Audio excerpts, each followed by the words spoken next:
j'espère que vous êtes en forme, reposés après l'été et en forme pour commencer la licence 2.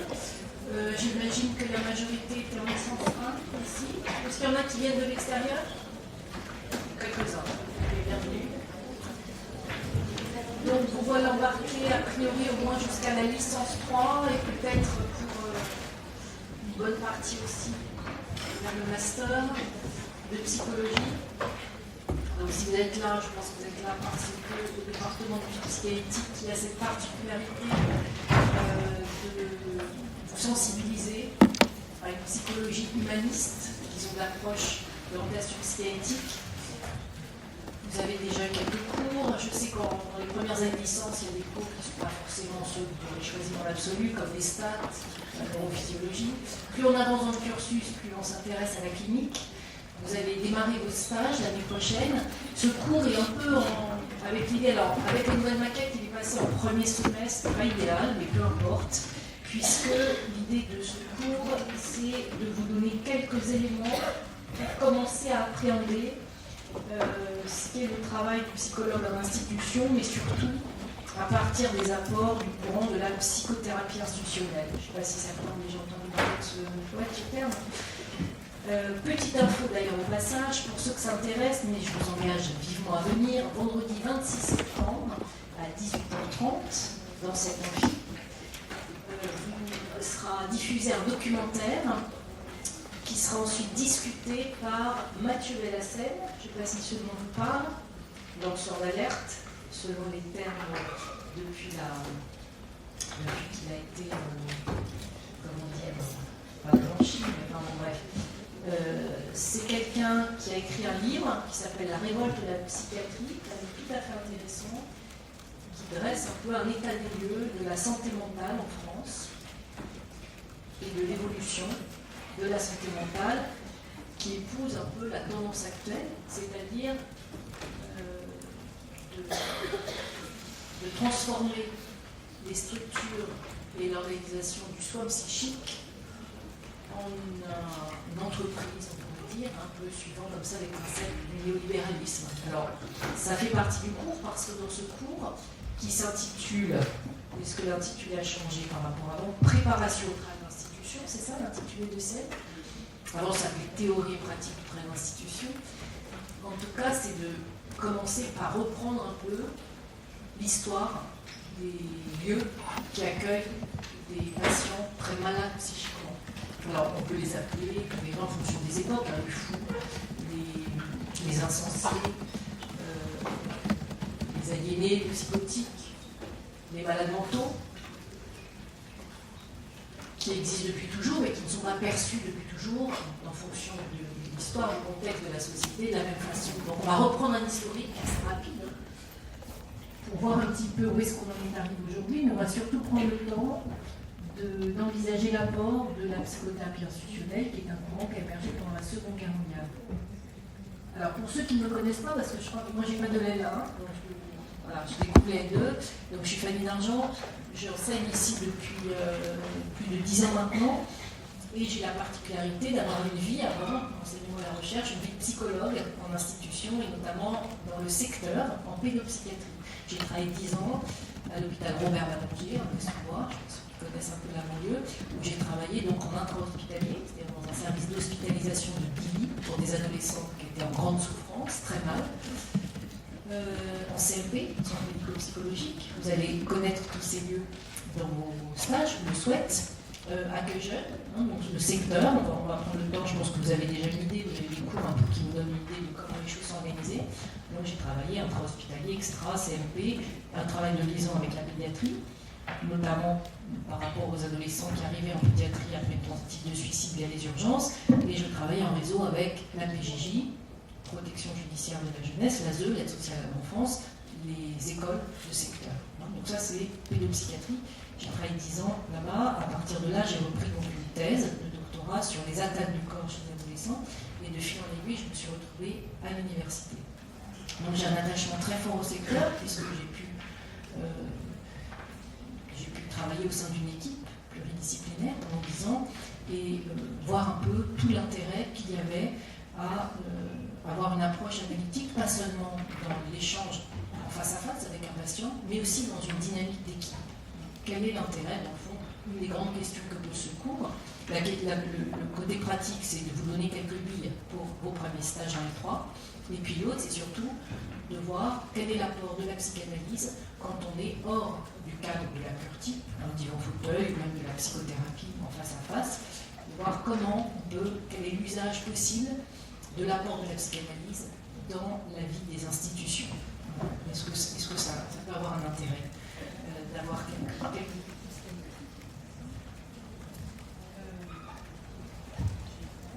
Voilà, c'est reparti. Donc, on va... Alors, bon, c'est un cours magistral, mais ça, c'est un peu poussiéreux du cours magistral. Vous pouvez bien évidemment intervenir à n'importe quel moment, pour poser une question, pour préciser un point, ou pour me dire de ralentir, c'est souvent le cas, puisque j'ai tendance à parler très vite apparemment, et je ne me rends pas compte. Donc, n'hésitez pas à me demander de parler plus lentement. Je vais essayer d'éviter de vous abreuver de concepts et de dates. Je vais vous donner évidemment quelques dates, parce que ça peut être utile dans la chronologie de l'histoire un peu des institutions. Quelques noms aussi. Alors, les noms que je vais citer, les noms des auteurs qui ont marqué ce cours-là, c'est bien, par exemple, demandez-moi de les épeler si vous avez un doute, parce qu'après, sur les copies, je trouve des orthographes extrêmement fantaisistes, des noms, et je trouve que c'est toujours là, vous êtes à l'université, et donc soyez quand même un peu rigoureux. Quand je parlais de Dostoïevski, si vous avez un doute sur l'écriture de Dostoïevski, je vous l'écris au tableau ou je vous le dicte. Un réfugié espagnol, psychiatre, psychanalyste, qui est, entre autres, à l'origine de ce courant de la psychothérapie institutionnelle. Voilà, donc on va reprendre très brièvement.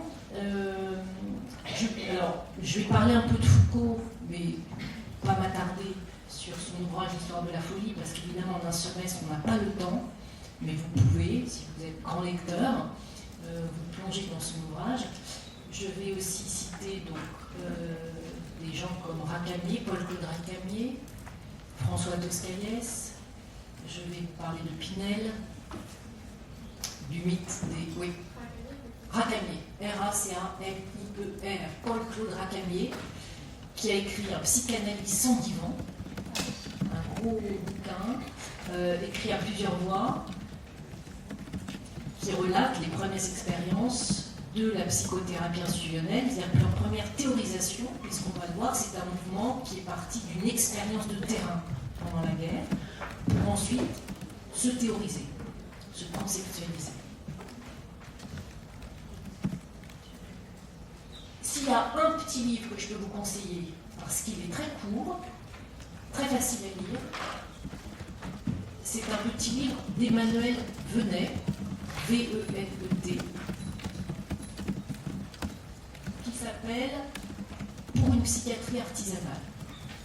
Alors, l'intérêt de ce livre, outre le fait que c'est un livre court, donc on peut lire en une soirée, je pense, tout petit bouquin jaune, très facilement, qui coûte pas cher, qu'on a trouvé sur la bibliothèque, c'est qu'il a été écrit par un psychiatre de secteur qui n'est pas psychanalyste, qui n'appartient à aucune école, aucun mouvement, qui est juste un praticien. C'est un psychiatre qui exerce depuis plus de 20 ans dans la région lyonnaise et qui, dans ce livre, témoigne, au fond, de son travail de psychiatre de secteur, de ce qu'il repère des évolutions au fil du temps des politiques de santé mentale, et il témoigne un peu de, finalement, à partir de cette expérience clinique, de son intime conviction de ce qui peut être fait de mieux pour, on va dire, accueillir les sujets souffrant de pathologies lourdes, les suivre et leur permettre d'avoir, on va dire, la meilleure des vies possibles, étant donné tous les empêchements de la maladie. Vous savez qu'à l'heure actuelle, on ne soigne pas la psychose, par exemple. On va plus parler de pathologie grave puisqu'on parle de l'institution, et donc les sujets accueillis dans l'institution relèvent souvent de pathologies dites graves, en tout cas qui entravent la vie quotidienne, qui entravent la capacité à travailler, la capacité à s'insérer dans la société, la capacité à aimer, la capacité à... Mais en revanche, beaucoup de choses ont été pensées et sont possibles pour leur permettre quand même d'avoir une vie comme on peut l'espérer pour tous, c'est-à-dire avec quand même un certain plaisir à être en vie, à partager, à participer, etc. Donc tout ça va se passer par ce qui a été créé après la Seconde Guerre, c'est-à-dire tout un maillage de lieux, de rencontres possibles pour ces personnes qui leur permettent d'avoir accès à des choses culturelles, artistiques, d'avoir accès à la connaissance, d'avoir accès à... Et puis le minimum qu'on peut souhaiter, c'est-à-dire se lever le matin avec quelque chose à faire ou quelqu'un à rencontrer. Il faut savoir que lorsqu'on est schizophrène, par exemple, qu'on est bipolaire, c'est à la mode, tout ça va de soi. Et pour beaucoup de ces patients, se lever le matin, ça débouche sur rien d'autre qu'une surmédication, des traitements très lourds qui ont des effets secondaires très lourds, qui peuvent aller d'un empêchement, d'une difficulté à penser, à articuler pour parler, d'un surpoids lié aux molécules, parce qu'on maîtrise mal. Et donc, pour l'instant, alors, avec l'arrivée des neuroleptiques, je ne sais pas quelle date, vous direz quoi? Les neuroleptiques, ça arrive à quel moment? Comment?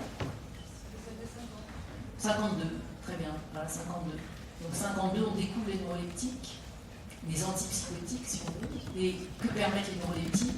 Ça permet à un patient, par exemple, qui est en permanence soumis à des voix, des hallucinations auditives, non persécutantes, qui disent en permanence de tuer par la fenêtre, de tuer son voisin. Bon, ça va atténuer les angoisses, en tout cas une grande partie des angoisses, voire étouffer les productions délirantes trop invalidantes, mais ça a un prix, puisqu'il y a beaucoup d'effets secondaires, et que finalement, depuis la création des neuroleptiques, la recherche n'a pas tellement avancé. On n'a pas tellement avancé, ni dans la connaissance de la psychose, ni dans son traitement. Donc ce sont des maladies psychiques qui ne se soignent pas, qui ont des traitements qui peuvent être lourds. Et la tendance actuelle, on en dira un mot, effectivement, quand je dis surmédication, c'est-à-dire que les psychiatres ne sont plus du tout formés aux humanités au sens large, c'est-à-dire psychanalyse, philosophie, sciences sociales, et sont surtout formés à prescrire, suivant le modèle du DSM. Alors, je ne sais plus à quelle version on en est, 5, 6, DSM 6, qui va découper une approche du sujet, découpée en fonction de tout un tas de troubles, et à chaque trouble, face à chaque trouble, se trouve normalement un traitement. Ce qui va donner souvent des ordonnances de plus en plus importantes, et puis des patients qui ont tendance à être laissés un peu de côté, puisqu'on a l'idée que, bon, déjà d'avoir un traitement, ça doit leur suffire. Alors, il y a d'autres approches qui sont apparues, notamment venant des États-Unis, du monde anglo-saxon, la remédiation cognitive, donc il y a tout un tas de choses. Vous verrez qu'il ne s'agit pas évidemment même si on est une orientation très psychanalytique ici, il ne s'agit pas de vous expliquer qu'un schizophrène peut bénéficier d'une cure analytique. À une époque, ça se faisait, ça se pratiquait, de façon un peu atypique, mais en tout cas avec une conviction forte qu'avec la psychanalyse, on pouvait absolument tout guérir, hein, peut-être. Je crois que c'est Harold Searle, je ne sais pas si vous connaissez ce nom, qui a écrit ce livre au titre assez génial, L'effort pour rendre l'autre fou. Et je crois que c'est Harold Searle qui parlait d'un patient schizophrène qu'il avait suivi pendant 20 ans, il l'avait vu 3 fois, mais pour lui c'était une cure. Le patient s'était présenté 3 fois, mais pendant 20 ans pour lui, il y avait un moment pour accueillir ce patient et un cadre. Donc on n'en est plus là évidemment. Donc si les patients psychotiques ne peuvent bénéficier de cures analytiques au sens classique, les Freud ça l'avait déjà repéré, en revanche la psychanalyse peut être très utile pour les équipes, pour l'institution elle-même, c'est-à-dire notamment pour penser les effets de la psychose sur l'équipe. Une des choses à mon avis à avoir en tête, là le cursus est vraiment à l'orée de vos premiers stages, c'est de vous dire que dans les institutions, il y a certes des patients avec toutes sortes de pathologies, donc vous allez apprendre à aiguiser, on va dire affiner toute la partie d'investigation clinique, votre regard diagnostique, vos hypothèses étiologiques, on peut dire. Et puis, il y a ces patients, mais il y a aussi l'effet des maladies sur l'équipe, sur l'institution. On sait par exemple que plus une institution accueille de sujets fragiles, malades psychiques, automatiquement, plus l'institution risque d'aller mal. Imaginez-vous travailler pendant 20 ans dans un lieu qui accueille des schizophrènes. Imaginez-vous travailler pendant des années dans un lieu qui accueille des enfants autistes sans langage. Ce n'est pas sans effet sur les équipes, c'est-à-dire que l'équipe, le groupe, l'institution, pour les dire, a une vie psychique à elle et va souvent mobiliser, mettre en place des défenses, parfois extrêmement fortes, pour se protéger de quoi d'ailleurs. De quoi l'équipe va avoir besoin de se protéger. On a quand même des points. Chacun leur propre trouble mal. Voilà, la surcharge émotionnelle, quoi d'autre?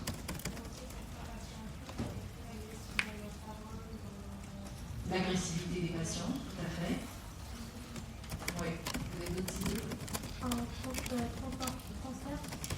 Alors, un trop fort transfert, ça c'est intéressant, ça pose la question de la nature du transfert dans la psychose. On va parler de transfert psychotique, on y reviendra, effectivement, qui n'est pas du tout de la nature que le transfert dans la névrose, effectivement.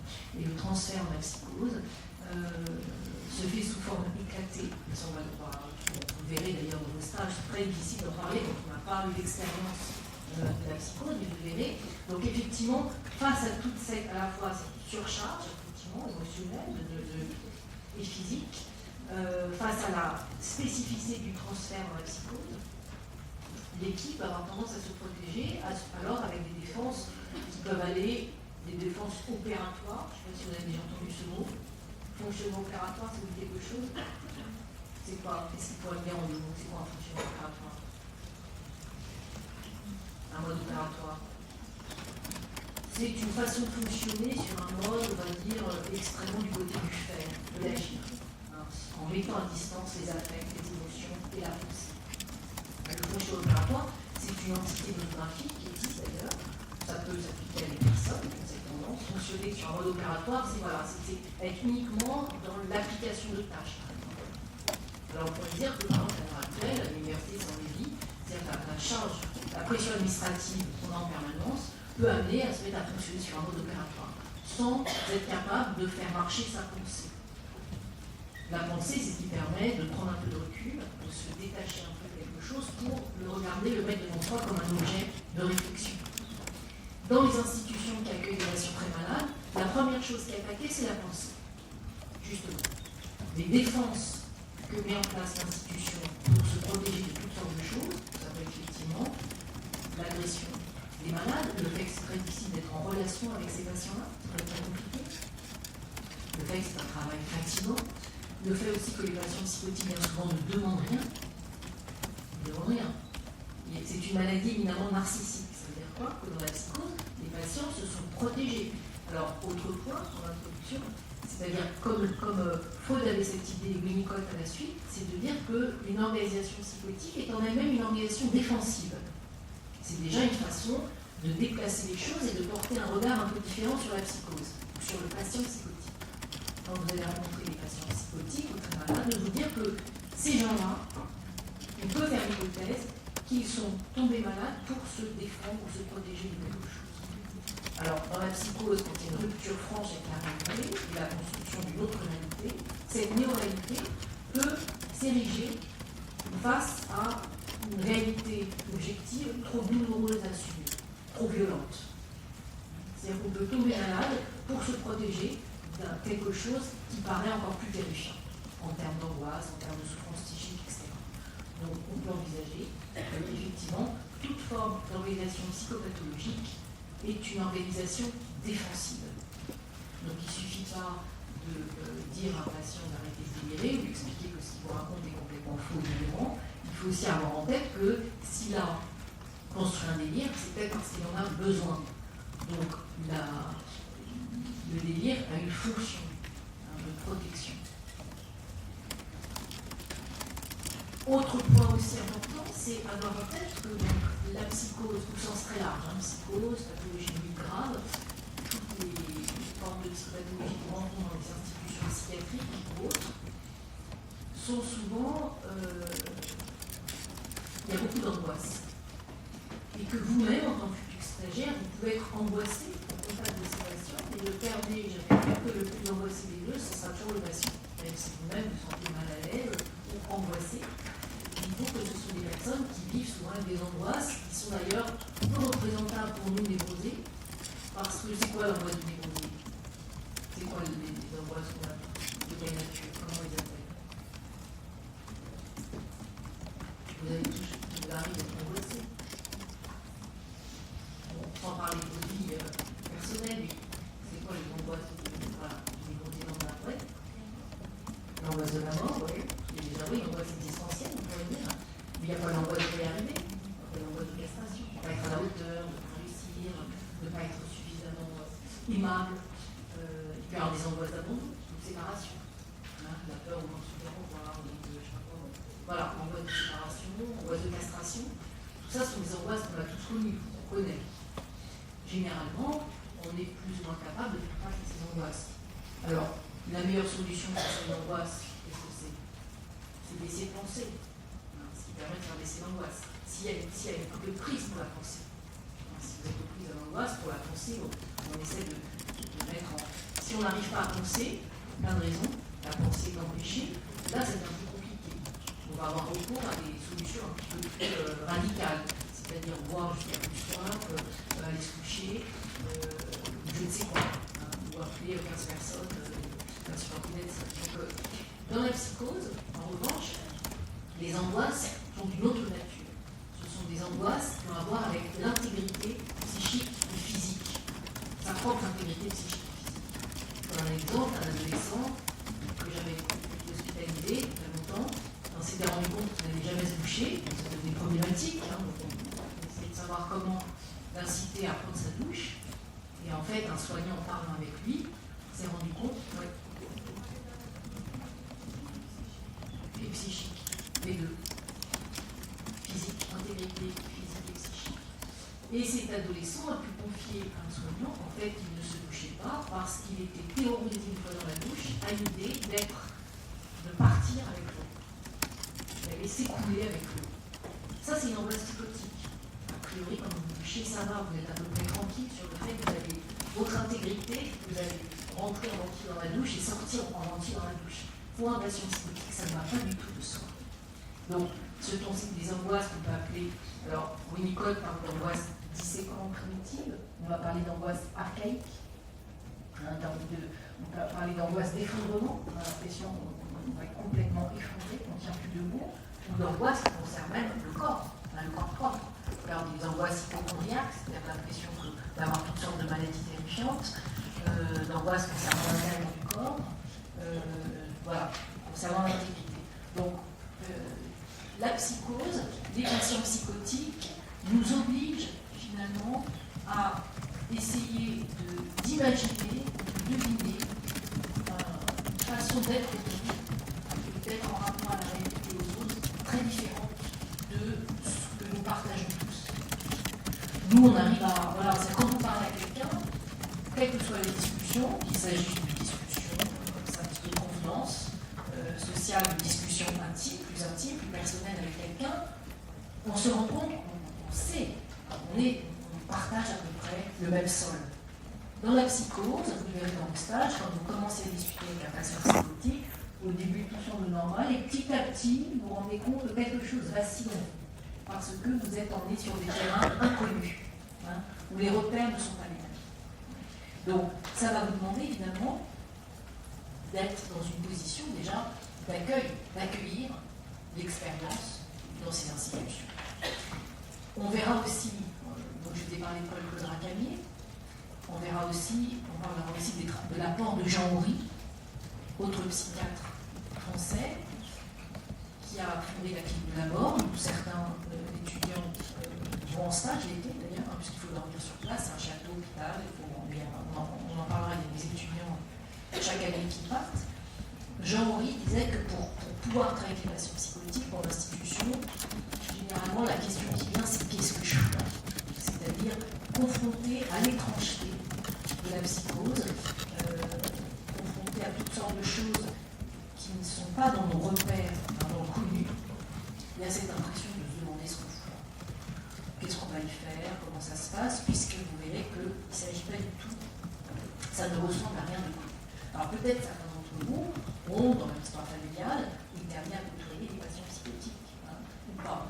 Ceux pour qui c'est le cas, bon, peut-être qu'il y a quelque chose de plus familier. Mais pour les autres, vous verrez qu'effectivement, il s'agit vraiment de s'aventurer dans quelque chose de très, en terre étrangère, en tout cas quelque chose de très différent du connu. Parce que ces patients, en fonction de leur pathologie, peuvent avoir, comme je vous dis, des angoisses de nature très différente, un rapport au monde et à l'autre très différent, notamment dans la relation duel, parce que l'autre n'est pas tout à fait perçu comme quelqu'un de séparé de soi, comme un autre bien différencié. Ouais. Et vous n'avez pas un jeune étudiant qui vous dit qu'est-ce que je fais là Je n'ai pas la solution, ce sera à lui de la trouver, justement. Si je donne la solution, c'est fichu. Je le prie de quelque chose de précieux, c'est-à-dire de lui-même, d'aller se frotter. Alors, ça m'amène aussi à vous dire que vous allez commencer à lire des ouvrages sur ces questions-là, vous allez avoir des cours, mais quand vous allez démarrer vos stages, bon, c'est pas tout de suite, c'est dans un an, mais j'espère que vous aurez ça en tête, souvenez-vous que vraiment, au maximum, essayez d'aborder les terrains cliniques en mettant complètement de côté vos livres et vos cours, c'est-à-dire en vous dégageant complètement de ce que vous avez appris pour voir un peu ce qui se passe en vous, être à l'écoute, de observer, écouter et voir ce qui se passe en vous. Je peux vous conseiller un livre récent l'année dernière qui a été écrit par une enseignante d'ici et puis de Montpellier qui s'appelle À l'écoute du subtil. Clinique, dans ce titre c'est Clinique de l'archaïque, je ne sais plus.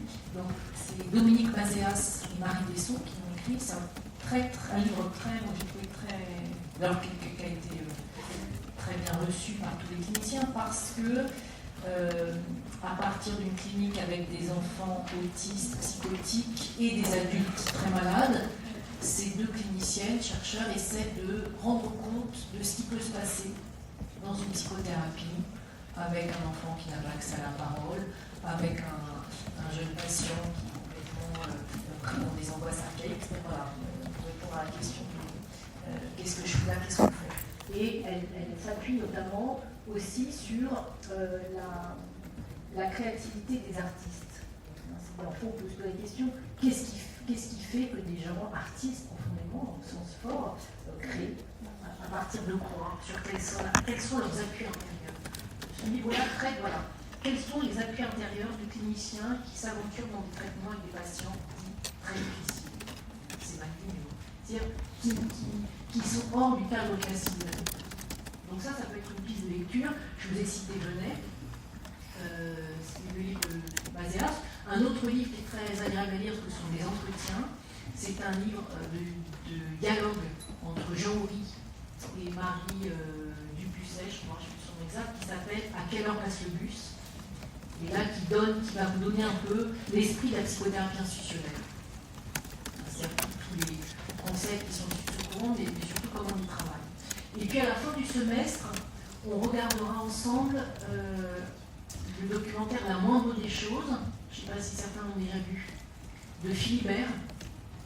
Alors Nicolas Philibert, peut-être vous avez vu l'année passée, les 2 dernières années, il a sorti un triptyque de 3 documentaires sur le monde de la folie, justement.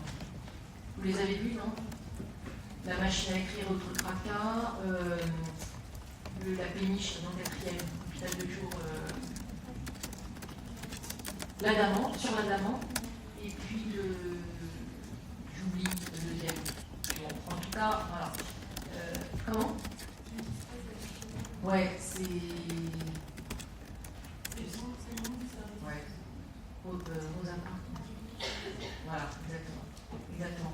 Donc, on regardera ensemble. Alors, pourquoi ce documentaire ? Moi, c'est marrant parce que je l'ai vu donc, depuis 10 ans. Je fais ce cours depuis très longtemps. Et je m'en lasse pas. Et donc, le film, je le vois chaque année depuis 10 ans. Et donc, c'est un documentaire qui. Philibert est allé à la clinique de la Borde pendant un an. Et il a suivi la création d'une pièce de théâtre. Chaque année, les soignants et les patients créent une pièce de théâtre. Et on voit un peu, voilà, comment, on peut dire, mais comment on peut monter une pièce de théâtre avec des patients schizophrènes. Et puis à la Borde, c'est vraiment des schizophrènes chroniques, pour la plupart. C'est des gens qui sont, en gros, toute tentative de les insérer socialement, de leur proposer des choses, tout a échoué. Ils atterrissent à la Borde, parfois ils vivent toute leur vie, 40 ans à la Borde. Ils vont dans le château, alors les patients méritent dans des années, il y en a qui sont intéressés plus, d'autres qui sont un petit peu, il y a des grands mélancoliques. Et ils arrivent à créer une pièce de théâtre. Donc, ce film décrit ça, avec beaucoup voit à l'œuvre, comme ça, cette pièce se crée, alors qu'au départ, on n'y croit pas une seconde, et puis quelque chose se passe. Les 3 autres documentaires, si vous avez l'occasion, regardez-les. On reprend, je crois, avec 3, on va les étudier pour les entretiens cliniques.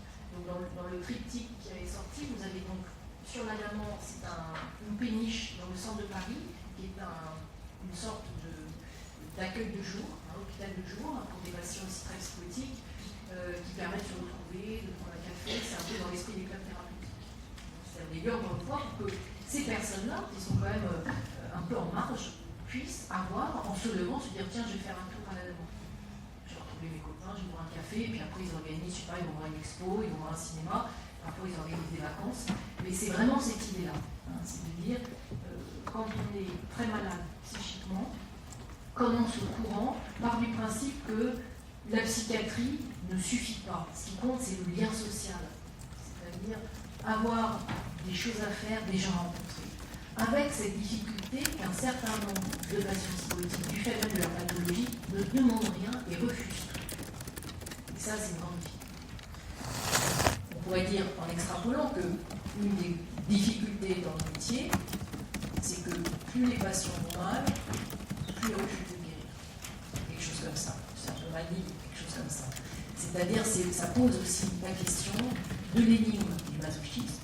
Pourquoi certaines personnes, certains destins de vie donnent l'impression que, quoi qu'il arrive, il y a de la souffrance. Il leur faut leur lot de souffrance, leur poids de souffrance et de malheur. Des gens très déprimés, on a envie de les secouer, qui épuisent leur entourage. Ils ont essayé tous les psys, de situations, et rien ne marche, ça ne va pas mieux. Donc ça fait partie de notre métier, c'est-à-dire voilà, se confronter à cette énigme-là.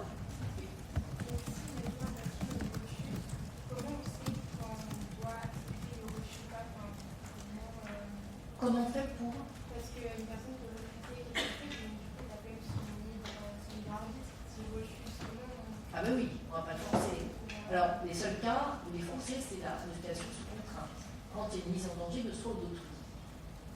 Ça pose aussi d'autres questions. Le croisement du juridique. Effectivement, il y a, à l'heure actuelle, des hospitalisations sous contrainte. Ou sur demande d'un tiers. Ça, ce sont des situations, effectivement, où un patient très malade refuse absolument de se faire soigner, mais la société estime, alors la société à travers les experts, les psychiatres, estime qu'il peut y avoir une mise en danger pour autrui ou pour le patient, et donc il va être hospitalisé malgré sa volonté, sous contrainte. Et ça pose aussi d'autres questions, effectivement.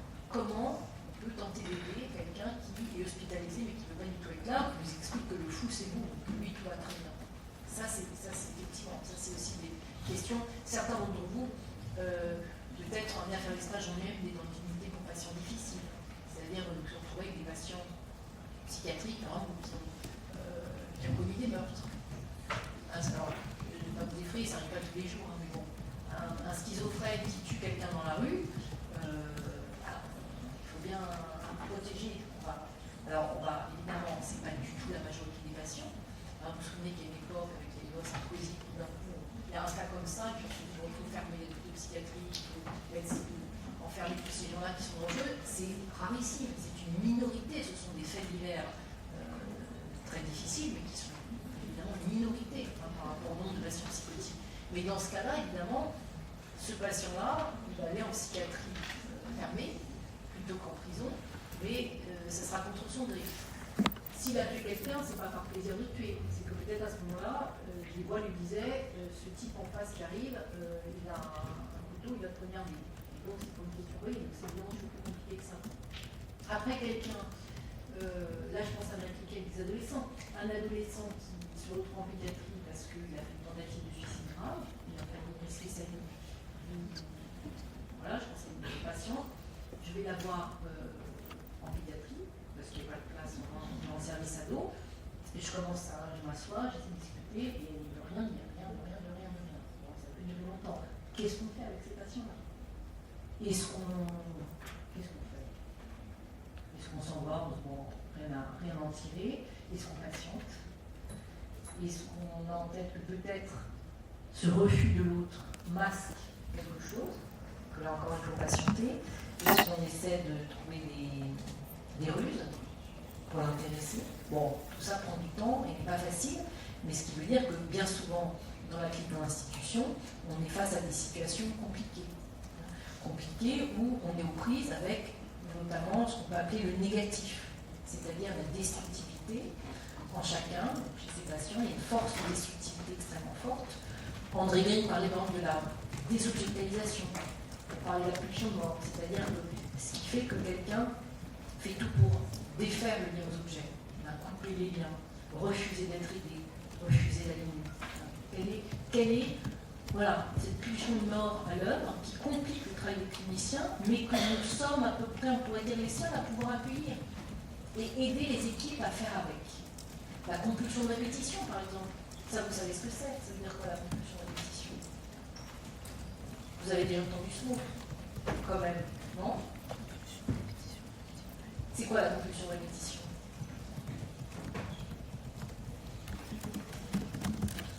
Personne n'a une idée? Personne n'a croisé ce terme? Chez Freud? Qu'est-ce que ça peut vouloir dire la compulsion de répétition? Non, ça ne veut dire rien? La compulsion de répétition, pour Freud, c'est la pulsion. C'est le fait que quelque chose de démoniaque dans la psyché ne peut pas s'empêcher d'aller là où ça fait mal, là où ça marche pas. Donc ça prend des formes. Alors c'est une définition de la pulsion de mort.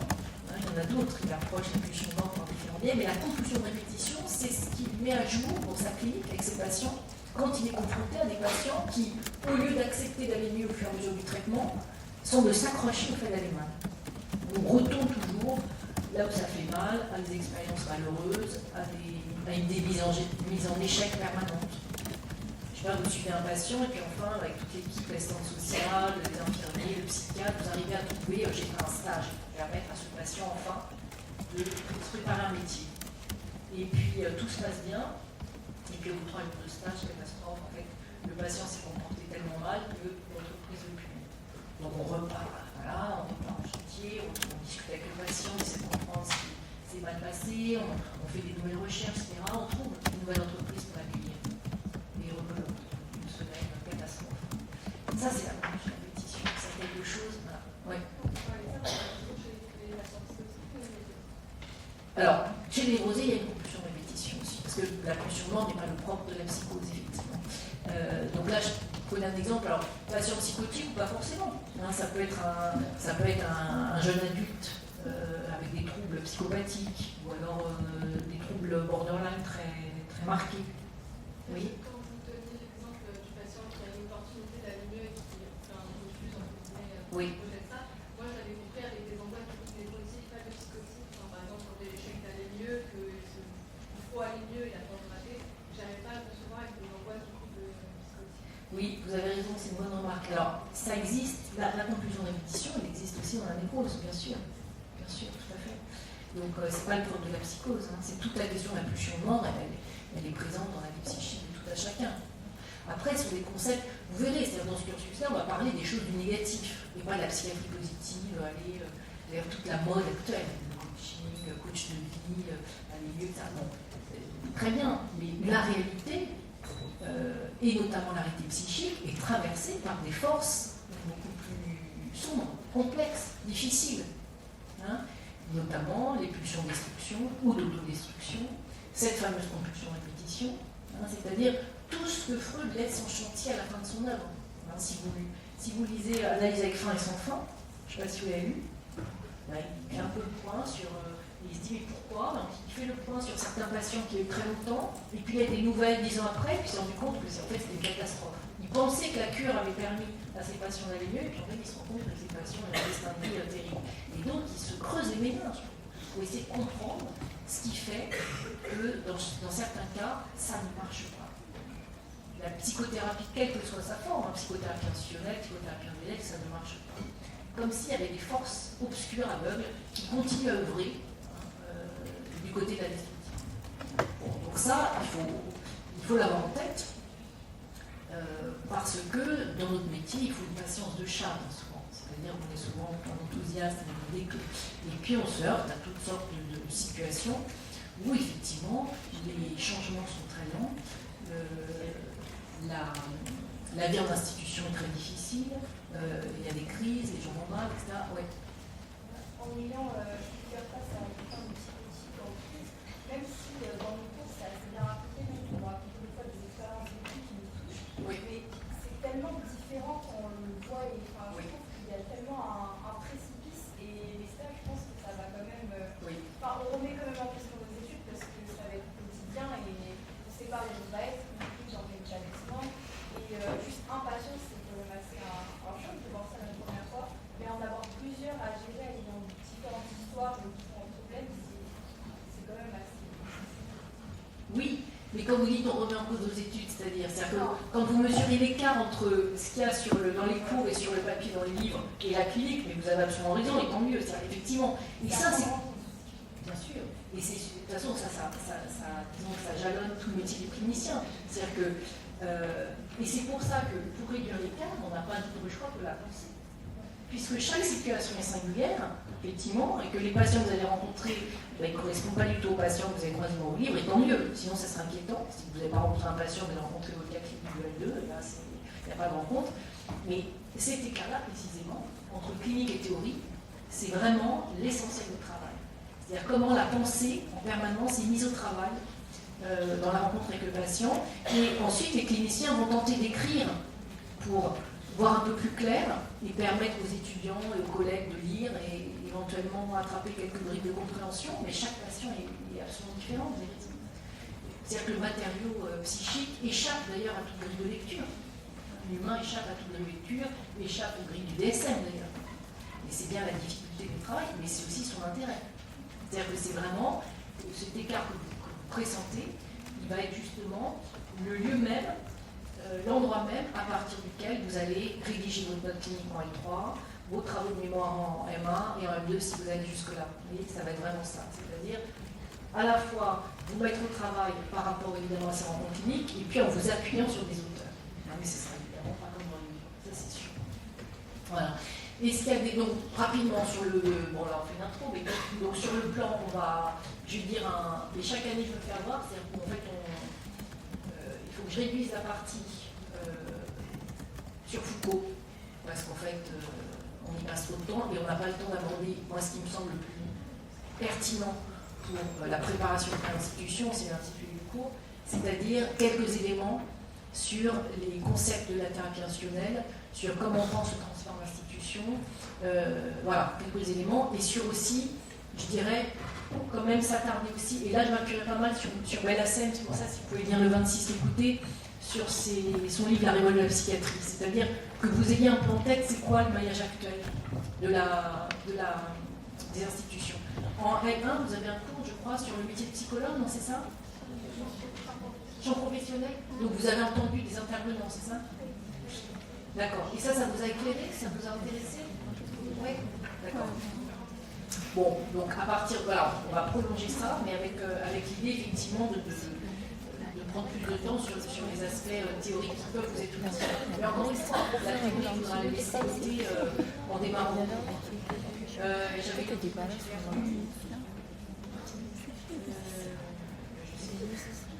Est-ce que vous avez des questions, des remarques? Oui.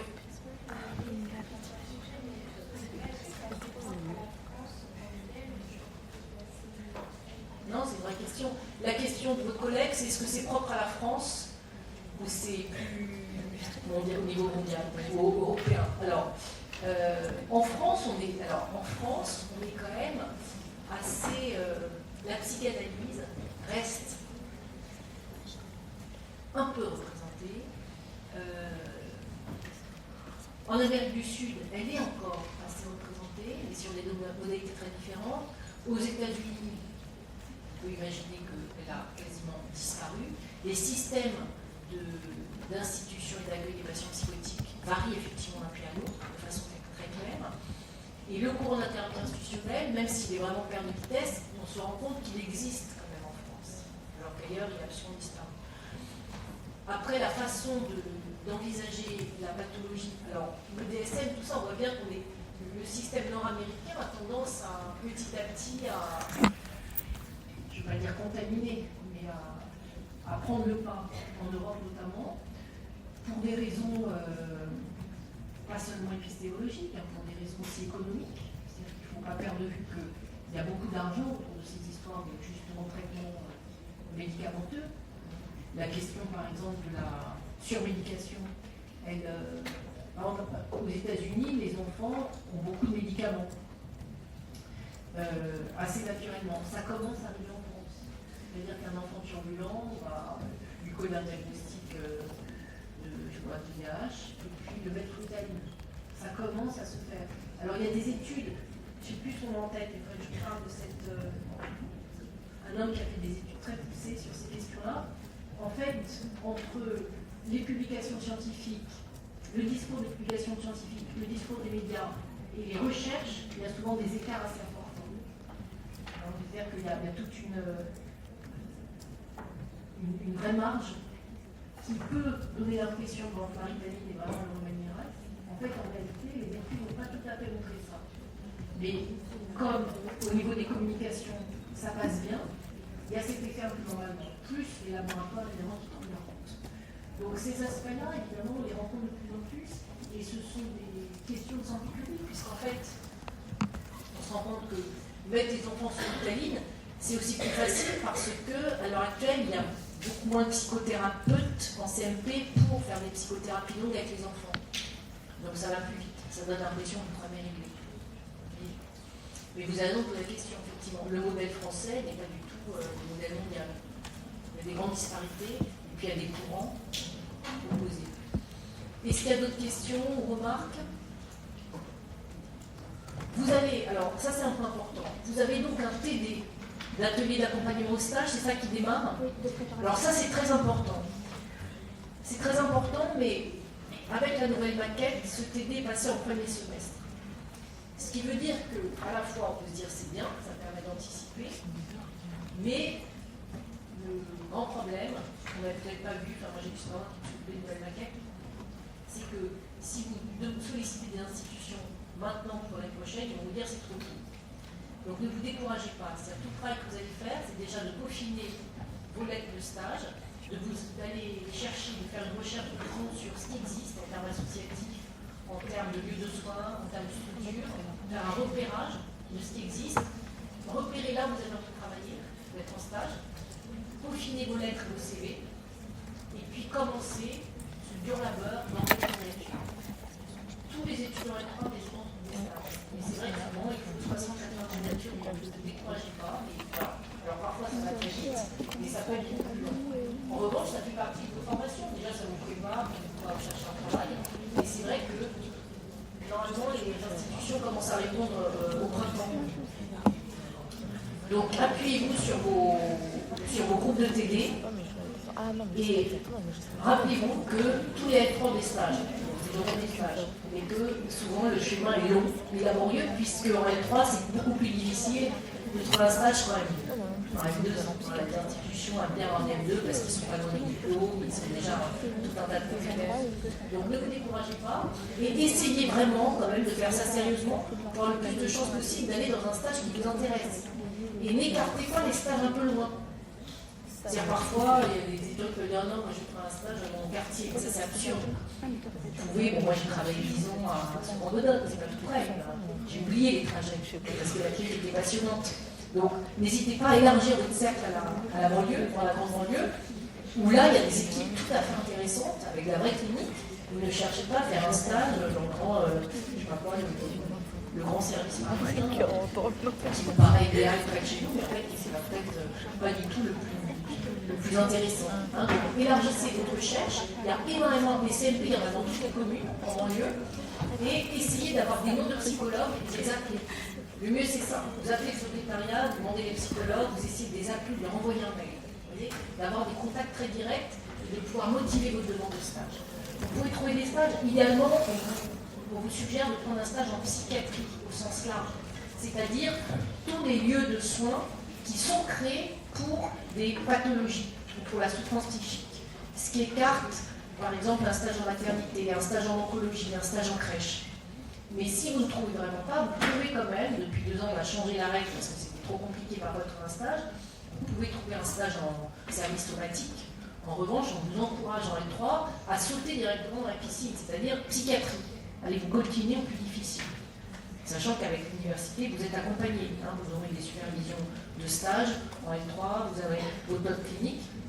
Donc, essayez la psychiatrie, donc pédopsychiatrie, CMP, XAPA, enfin tous les lieux. Et puis, si vraiment vous n'y arrivez pas, vous pouvez élargir. Hein, service somatique, oncologie, maternité, crèche, ce que vous voulez. Il faut un référent, il faut un psychologue référent pour vos stages. Enfin, c'est ça qui est exigé. Est-ce qu'il y a des questions sur les stages? Vous avez le bureau des stages qui existe, le bureau de la professionnalisation? Oui. Est-ce que ça peut être en plus institution que Comme, par exemple l'armée, oui, la psychiatrie des armées, par exemple. Oui, tout à fait. Si un psychologue référent. Oui, absolument. Mais, bon, alors, psychiatrie, c'est la psychiatrie dans les armées. Hein, ça vous pouvez, oui, tout à fait. Oui, tout à fait. Il y a des services de psychiatrie des armées, absolument. Il y a d'autres questions? Non? Ça va, vous êtes motivés? Bon, ça va, c'est pas un cours à 8h du matin, donc il ne doit rien avoir du monde, hein, parce que ça déclenche le matin, ça peut être difficile. Mais là, on prépare le démarrage des stages. Voilà, vos études démarrent vraiment à 3, mais là, prenez le maximum. Et essayez bien les petits bouquins que je vous ai indiqués, en tout cas le NEC, et surtout pendant le cours, n'hésitez pas à poser des questions. Ok, et on se retrouve la semaine prochaine.